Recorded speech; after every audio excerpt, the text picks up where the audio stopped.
ரிஷபராசிக்காரர்களே, இந்த வீடியோவை நீங்கள் இப்போ பார்த்துட்டு இருக்கீங்கன்னா அது தற்செயலாக நடக்கலைங்க. இது ஒரு அழைப்புங்க. நீங்கள் இப்போ வாழ்க்கையில் ஏதாச்சும் மாறாதான்னு காத்துட்டு இருக்கீங்க. ஒரு நல்ல செய்தி, ஒரு சேஞ்ச், ஒரு சுபகாரியம். ஆனால் என்ன ஆச்சு? அந்த நல்ல விஷயம் நடக்கிற மாதிரி தெரியும். ஆனால் கடைசி நிமிஷத்தில் கைக்கு எட்டுவது வாய்க்கு எட்டாமல் போயிடுங்க. இதெல்லாம் நடக்கும்போது நீங்கள் யாரிடமும் சொல்ல முடியாமல் மன வலியோடு என்ன தப்பு நான் பண்ணேன்னு கடவுளிடம் கத்தி அழுதுருக்கீங்க. ஆனால் ஒன்று மட்டும் நிஜங்க, இந்த தடை, இந்த கஷ்டம், இந்த மன அழுத்தம் இதெல்லாமே உங்களை தோற்கடிக்க வரலைங்க, உங்களை எழுப்ப தான் வந்திருக்குதுங்க. ரிஷபராசிக்காரர்களுக்காக ஒரு மிகப்பெரிய மாற்றம் நடக்க போகுதுங்க. ஆனால் அந்த மாற்றம் வரணும்னா நீங்கள் ஒரு சின்ன பரிகாரம் பண்ணணுமுங்க. உங்கள் மனசில் இப்போ இருக்கிற கவலையை நினச்சிக்கிட்டு உங்கள் குலதெய்வம் பேரை கமெண்ட்ல எழுதுங்க. மறக்காமல் ஊர் பேரையும் சேர்த்து எழுதுங்க. மேலும் இன்னும் நீங்கள் நம்ம குடும்பத்தில் ஜாயின் ஆகலைன்னா சப்ஸ்கிரைப் பண்ணி உடனே சேர்ந்துக்கோங்க. வாங்க இன்னைக்கு உங்கள் விதியை மாற்ற போகிற ரிஷபராசி பலனுக்குள்ள நாம் செல்வோங்க. கால புருஷ தத்துவத்தின் 2ஆம் ராசியான ரிஷப ராசிக்கு வணக்கமுங்க. சிரதத்தன்மைக்கும் சொல்ல காப்பாற்றுவதற்கும் ஒரு அழகான நந்தவனம் போன்ற மனதிற்கும் அடையாளமான ரிஷபராசி நேயர்களே, சுக்கிரனின் மைந்தர்களே, உங்கள் அனைவருக்கும் அந்த மகாலட்சுமியின் அருளும் உங்கள் ராசிநாதன் சுக்கிர பகவானின் ஆசியும் எப்போதும் முழுமையாக கிடைக்கட்டுமுங்க. ரிஷபராசி நேயர்களே, இன்னைக்கு நாம் பேச போகிற இந்த விஷயம் உங்களோட மனசாட்சியோடு நான் பேச போகிற ஒரு விஷயம்ங்க. இது வெறும் கிரக பலனோ அல்லது ராசி பலனோ கிடையாதுங்க. இது உங்களில் பல பேரோட வாழ்க்கையில் இன்னைக்கு ரத்தமும் சதையுமா நடந்துக்கிட்டு இருக்க ஒரு மிகப்பெரிய போராட்டம்ங்க. நமக்கு ஏன் இந்த நிலைமை? நான் யாருக்கும் கெடுதல் நினைக்கலையே, யாருக்கும் துரோகம் பண்ணலையே, அப்புறம் ஏன் நம்ம நிம்மதி மட்டும் இப்படி திருடி போகுது? இந்த ஒரு கேள்வி ரிஷபராசிக்காரங்களோட தூக்கத்தை மொத்தமாக சிதைச்சிட்டு இருக்குங்க. ராத்திரி படுத்தா தூக்கம் வர மாட்டேங்குது. பகலில் மற்றவங்க முன்னாடி சிரித்து பேசினாலும் தனியாக இருக்கும்போது கண்ணில் தண்ணி அருவி மாதிரி கொட்டுது. யாரை நம்பி இவ்வளவு செஞ்சோம்? யாருக்காக நம்மளோட சுகங்களை விட்டு கொடுத்தோம்? ஆனால் கடைசியில் அவங்களே நம்மளை ஒரு ஏமாளி மாதிரி பார்க்குறாங்களே. நீங்கள் உள்ளுக்குள்ள எரிமலையாக கொதிச்சிட்டு இருக்கீங்க. ரிஷபராசி நேயர்களை பொறுத்தவரை நீங்கள் எப்போதுமே ஒரு அழகான ஆலமரம் மாறீங்க. உங்களை நம்பி வந்தவங்களுக்கு நிழல் தருவீங்க. கஷ்டப்படுறவங்களுக்கு தோள் கொடுப்பீங்க. நீங்கள் சம்பாதிக்கிற ஒவ்வொரு ரூபாயும் நீங்கள் அனுபவித்ததை விட உங்கள் குடும்பமும் உங்களை சுற்றி இருக்கிறவங்களும் அனுபவிக்கணும்னு தான் நினைப்பீங்க. ஒருத்தர் கஷ்டம்னு வந்து நின்னா உங்கள் பாக்கெட்டில் இருக்க கடைசி பணத்தை கூட அவங்களுக்கே கொடுத்து அடுத்த வேளை சாப்பாட்டுக்கு என்ன பண்ணுவோம்னு கூட யோசிக்காத மகாஜனங்கள் நீங்கங்க. ஆனால் இப்போ உங்கள் நிலைமை என்ன தெரியுமா? நீங்கள் யாருக்காக கோபுரத்தை ரத்தம் சிந்தி எழுப்புனீங்களோ அவங்களே உங்களை அந்த கோபுரத்தில் இருந்து தள்ளி விட்டுட்டு கீழே இருந்து வேடிக்கை பார்க்குறாங்க. நீங்கள் யாரை நம்ம ஆளுன்னு நினச்சி உங்கள் வீட்டு பீரோ சாவியை கொடுத்தீங்களோ அவங்களே இன்னைக்கு உங்கள் வீட்டு வாசலில் நின்று உங்களை வெளியில் போக சொல்கிறாங்க. நீங்கள் ஊட்டிய அதே கை இன்னைக்கு உங்கள் தொண்டையில் நெருக்க காத்துட்ருக்குறீங்க. இந்த கசப்பான உண்மை நீங்கள் ஜீரணிச்சு தான் ஆகணுங்க. வெளியில் பார்க்கும்போது நீங்கள் ரொம்ப அமைதியாக பொறுமையாக எதையும் தாங்குற கல்மலை மாதிரி உங்களை நீங்களே காட்டிக்கிறீங்க. ஆனால் உண்மை என்ன தெரியுமா? உள்ளுக்குள்ள நீங்கள் சுக்கு நூறாக உடைஞ்சு போயிருக்கீங்க.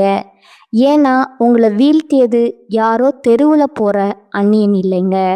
உங்கள் கூடவே பிறந்து உங்கள் தட்டிலையே சாப்பிட்டு உங்கள் கஷ்டத்தில் உனக்கு நான் இருக்கேன்னு உங்கள் முதுகை தடவி கொடுத்து உங்கள் ரகசியங்களை எல்லாம் வாங்கின அதே கைகள் தான் இன்னைக்கு சரியான நேரம் பார்த்து உங்கள் கௌரவத்தையும் உங்கள் வாழ்வாதாரத்தையும் மண்ணோட மண்ணாக்க போகுதுங்க. ரிஷபராசிக்காரங்களுக்கு போராட்டம் புதுசு கிடையாதுங்க. ஆனா இந்த துரோகம் அப்படிப்பட்டது இல்லைங்க. அது உங்க நம்பிக்கையே வேரோடு பிடுங்கி எரிஞ்சிருதுங்க. பாசம் ஒன்று நிஜமாவே இந்த உலகத்துல இருக்கான்னு உங்களை யோசிக்க வைக்குதுங்க. ஜோதிட ரீதியா பார்த்தா உங்க ஜாதகத்துல 2ஆம் இடமான குடும்பஸ்தானம் மற்றும் 7ஆம் இடமான கலத்திரஸ்தானம் மற்றும் நண்பர்கள் ஸ்தானம் இப்போ ஒரு ஆபத்தான கிரக கூட்டணியில இருக்குதுங்க.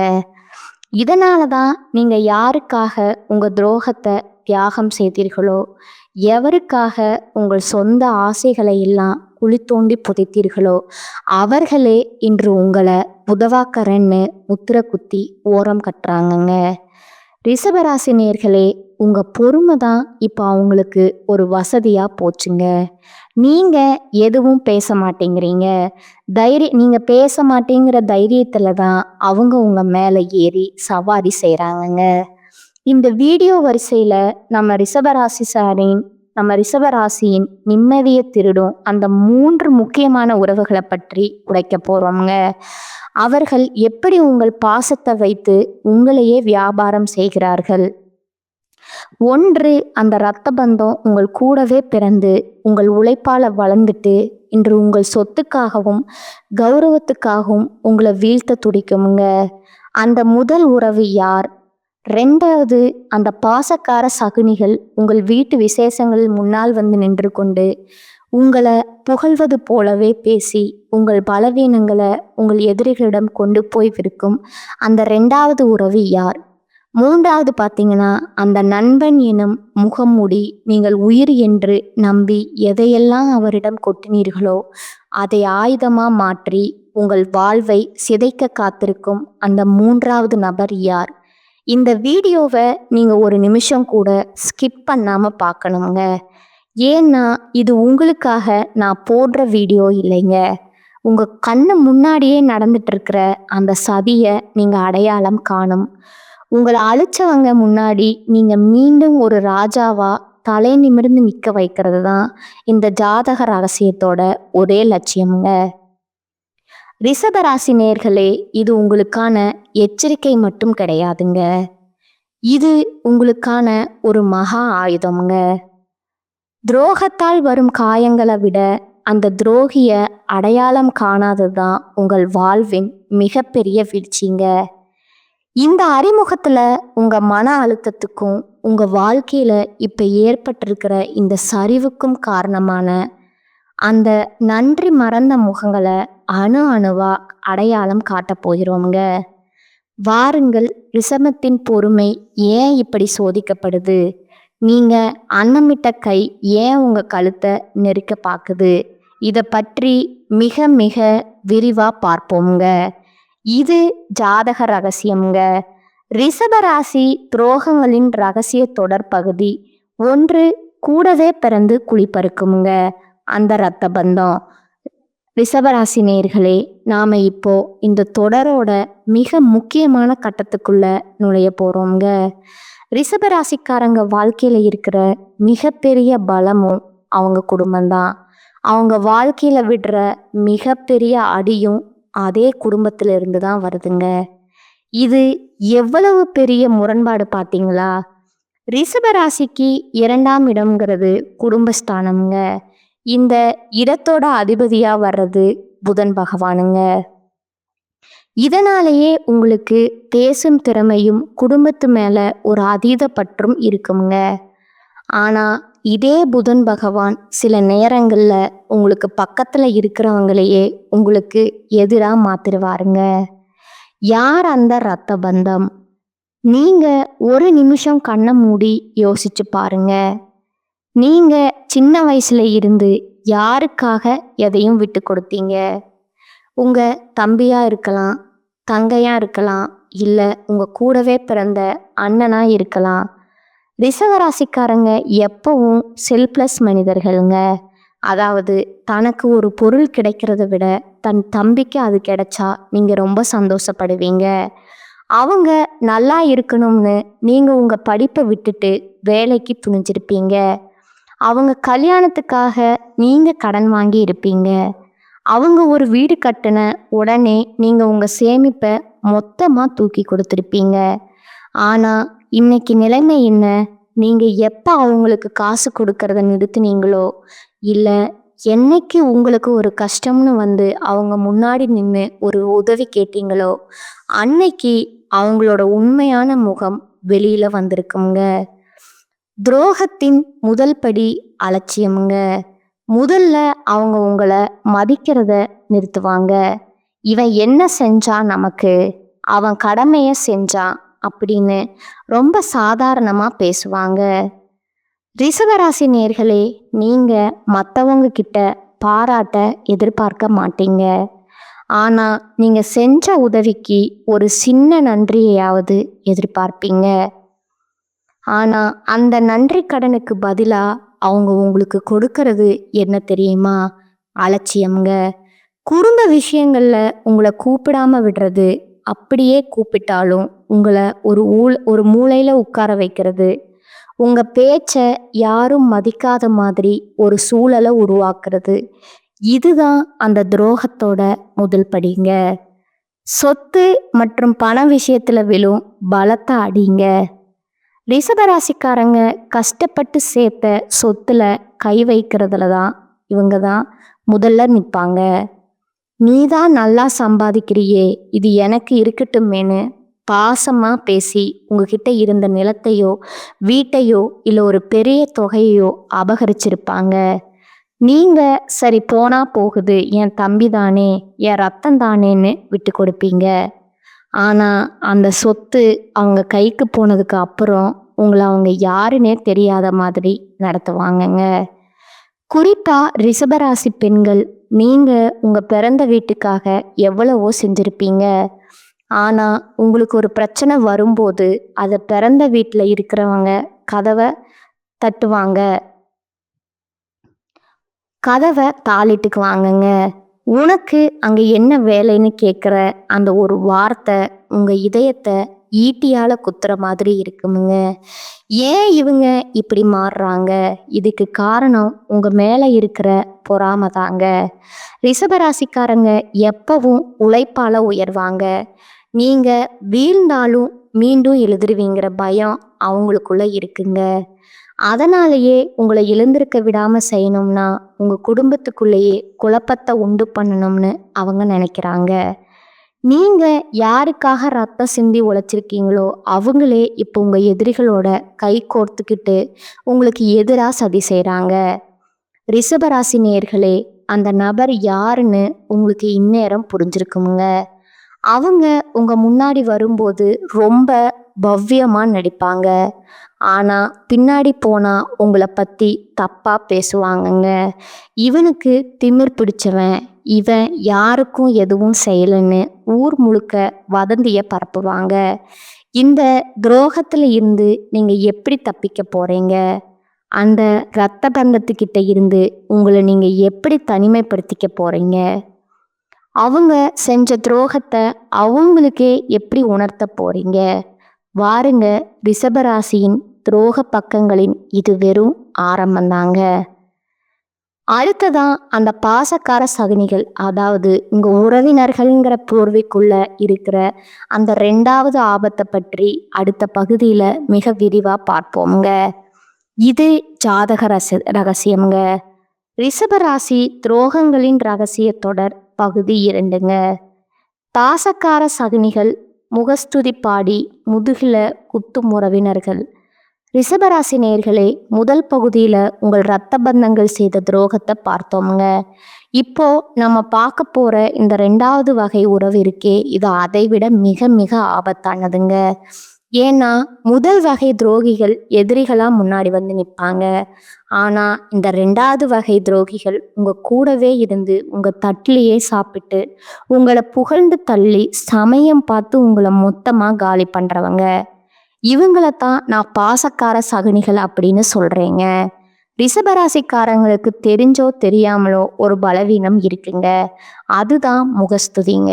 யாராவது உங்களை வந்து, நீங்கள்லாம் இந்த ஊர்லேயே பெரிய ஆளு, உங்களை மாதிரி ஒரு தர்ம பிரபுவை நாங்கள் பார்த்ததே இல்லை அப்படின்னு 4 வார்த்தை நல்லதா பேசினா போதுமுங்க.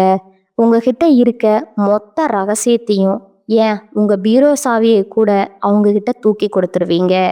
இந்த பலவீனத்தை தான் இந்த உறவினர்கள் தங்களுக்கு சாதகமா பயன்படுத்துறாங்க. யார் அந்த பாசக்கார சகுனிகள்? இவங்க உங்க சித்தப்பா மகனா இருக்கலாம், அத்தை மகனா இருக்கலாம், இல்ல தூரத்து சொந்தமா கூட இருக்கலாமுங்க. உங்க வீட்ல ஒரு விசேஷம்னா போதும், இவங்க தான் முன்னாடி வந்து நிற்பாங்க. ஆமா, நீங்க கவலைப்படாதீங்க, நான் எல்லாத்தையும் பார்த்துக்கிறேன்னு சொல்லி உங்க பணத்தை எடுத்து அவங்க செலவு பண்ணுவாங்க. நீங்க அவங்கள நம்பி எல்லா பொறுப்பையும் கொடுப்பீங்க. ஆனா அவங்க அந்த நேரத்துல என்ன செய்வாங்க தெரியுமா? ஒவ்வொரு இடத்துலையும் உங்க கௌரவத்தை குறைக்கிற மாதிரி வேலைகளை செய்வாங்கங்க. மற்ற உறவினர்கள் கிட்ட போய், மாமாவுக்கு இப்ப முன்ன மாதிரி வசதி இல்ல, எல்லாம் வெறும் சீன் தான் அப்படின்னு தப்பா பேசுவாங்கங்க.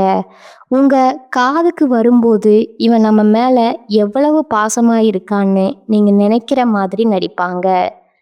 ரகசியங்களை விலை பேசும் துரோகம்ங்க. ரிஷபராசி நேர்களே, உங்க குடும்பத்துக்குள்ள இருக்கிற சின்ன சின்ன சண்டைகள், கணவன் மனைவிக்குள்ள இருக்கிற கருத்து வேறுபாடுகள், உங்க தொழில்ல இருக்கிற ரகசியங்கள், இது எல்லாத்தையும் இவங்க கிட்ட நீங்க ஒரு ஆறுதலுக்காக சொல்வீங்க. ஆனா இந்த சகுனிகள் என்ன பண்ணுவாங்க தெரியுமா? அதை அப்படியே கொண்டு போய் உங்க எதிரிகள் கிட்டேயோ இல்லை உங்க வளர்ச்சியை பார்த்து பொறாமைப்படுற மற்றவங்க கிட்டேயோ வர்ணனை சேர்த்து வச்சிருவாங்க. அந்த ரிஷபராசிக்காரன் மேல இப்பவே ஒரு கை வைங்க. அவன் இப்போ வீக்கா இருக்கான்னு போட்டு கொடுக்கறதே இவங்க தாங்க. நீங்க ஒரு பிரச்சனையில மாட்டிட்டு நிற்கும்போது இவங்க முன்னாடி வந்து ரொம்ப வருத்தப்படுற மாதிரி நடிப்பாங்க. ஆனா அவங்க மனசுக்குள்ள நல்லா வேணும், இவன் ரொம்ப ஆடுனான்ல அப்படின்னு ஒரு கொடூரமான சந்தோஷம் ஓடிட்டு இருக்குங்க. ஏன் ரிஷபராசிக்கு இந்த துரோகம் நடக்குது? ரிஷபராசி நேர்களே, நீங்க ஒரு இடத்துல ஒரு சொத்து வாங்குறீங்கனாலோ, இல்ல உங்க பிள்ளைகளுக்கு ஒரு நல்ல வரன் அமையுதுனாலோ, இந்த உறவினர்களுக்கு வயிறு எரியுங்க. நமக்கு அமையாதது இவனுக்கு எப்படி அமைஞ்சது? இந்த ஒரு பொறாமை தான் அவங்கள சகுனிகளா மாத்துதுங்க.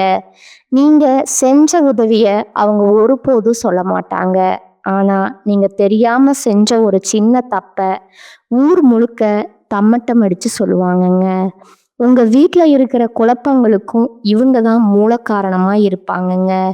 இவங்க உங்க வீட்டுக்கு வந்துட்டு போனாலே அன்னைக்கு உங்க வீட்ல ஒரு சண்டை நடக்குங்க. கவனிச்சிருக்கீங்களா? இவங்க கொண்டு வர்றது பாசம் இல்லைங்க, அது ஒரு விதமான விஷம்ங்க. ரிஷபமே விழித்துக்கொள். இப்படிப்பட்ட உறவினர்களை நீங்க அடையாளம் காணணும்னா ஒரு சின்ன விஷயம் கவனிங்க. நீங்க நல்லா இருக்கும்போது இவங்க உங்க கூடவே ஒட்டிட்டு இருப்பாங்க. ஆனா உங்களுக்கு ஒரு சின்ன பண கஷ்டம்னு வந்து பாருங்க, இவங்க தான் முதல்ல போனை எடுக்காம ஓடி ஒளிவாங்க. அந்த நேரத்துல தான் அவங்க முகமூடி கலண்டு விடுங்க. இப்படிப்பட்ட சகனிகளை உங்க வாழ்க்கையில இருந்து எப்படி தள்ளி வைக்க போறீங்க? அவங்க முன்னாடி உங்களை ஒரு பலவீனமான ஆளா காட்டிக்கிறத எப்போ நிறுத்த போறீங்க? உங்க ரகசியங்களை உங்க இதயத்துக்குள்ளேயே பூட்டி வைக்க கத்துக்கோங்க. வாருங்கள், இந்த துரோக பயணம் இதோடு முடியலைங்க.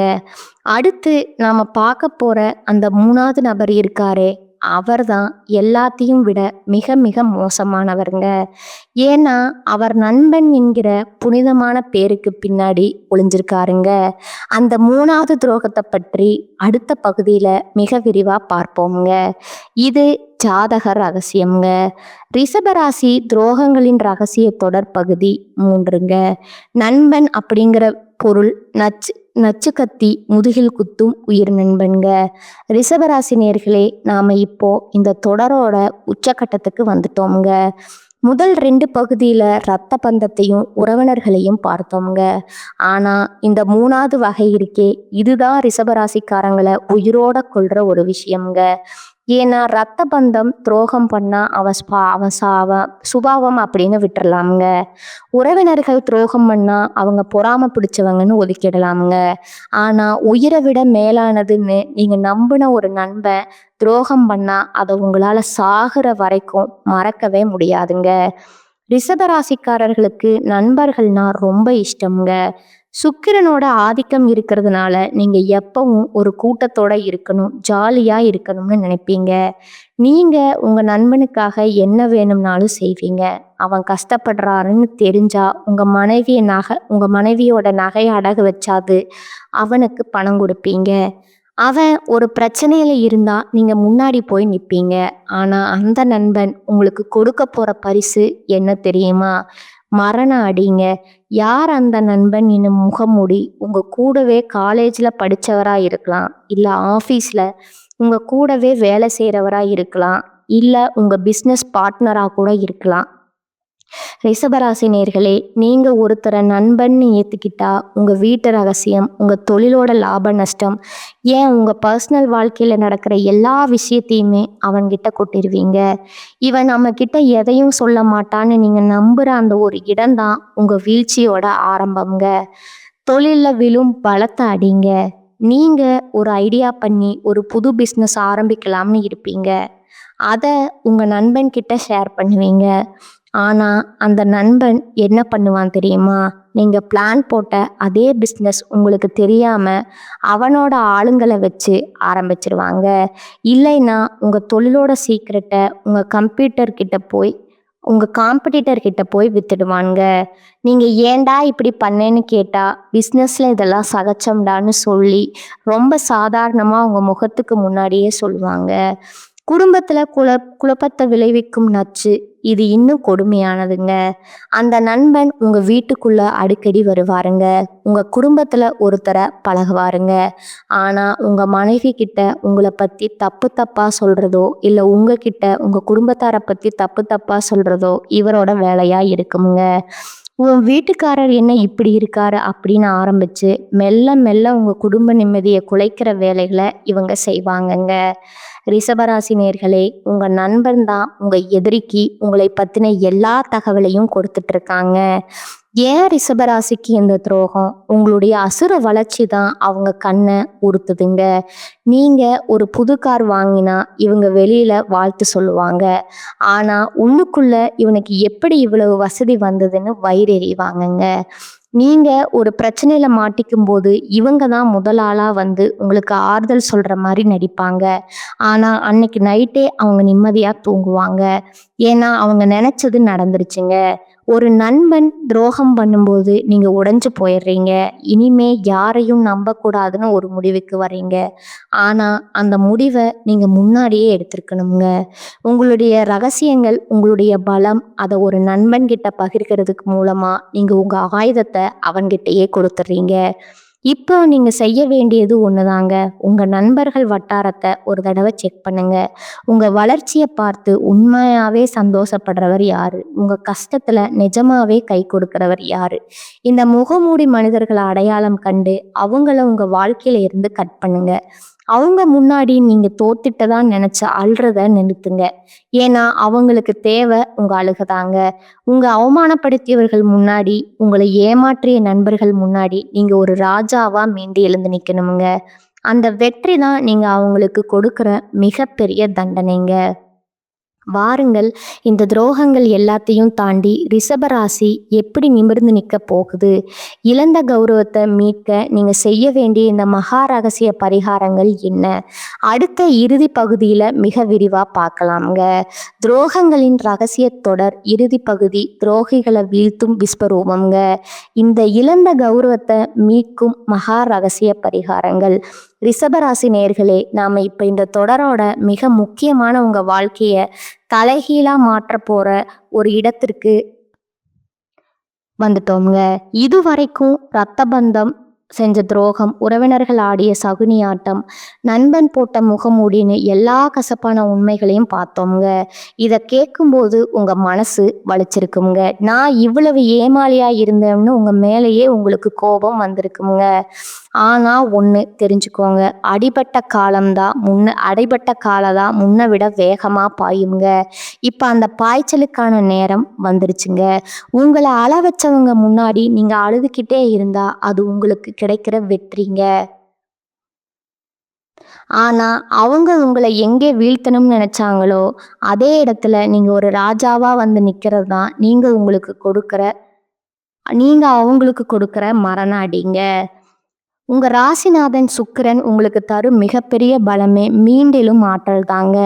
துரோகிகளை வீழ்த்தும் முதல் ஆயுதம் அமைதிங்க. இனிமே நீங்க அவங்க கிட்ட போய் சண்டை போடாதீங்க. ஏன் எனக்கு துரோகம் பண்ணேன்னு கேட்டு உங்க கண்ணீரை வீணாக்காதீங்க.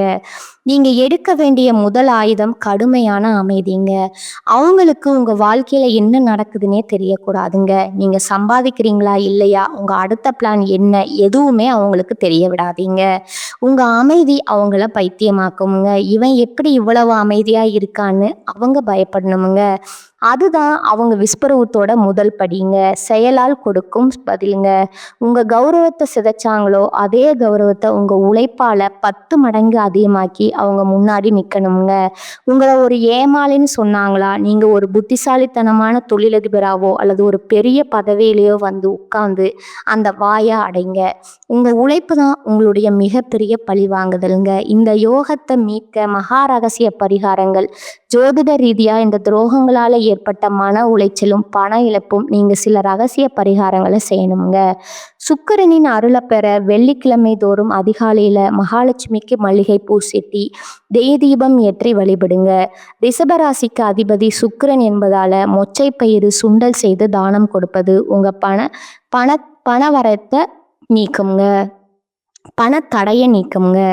எதிரிகள் அழிய சத்ரு சம்ஹாரம் செவ்வாய்க்கிழமை தோறும் அருகில் இருக்கும் முருகப்பெருமானின் கோயிலுக்கு போய் ஒரு எலுமிச்சம்பழத்தை அவர் பாதத்தில் வச்சு பின்னாடி அதை வீட்டுக்கு கொண்டு வந்து உங்கள் வீட்டு வாசலில் வெட்டுங்க. அது உங்களை மேலே இருக்கிற கண் திருஷ்டியும் சகுனியோட தீய பார்வையும் மொத்தமாக காலி பண்ணிடுமுங்க. பைரவர் வழிபாடுங்க. உங்களுக்கு துரோகம் பண்ணவங்க அவங்க செஞ்ச தப்புக்கு தண்டனை அனுபவிக்கணும்னு நினைக்கிறீங்களா, தேய்பிரை அஷ்டமி அன்னைக்கு கால பைரவருக்கு மிளகு தீபம் ஏத்துங்க. பைரவர் உங்களுக்கு நீதியை தேடி தருவாருங்க.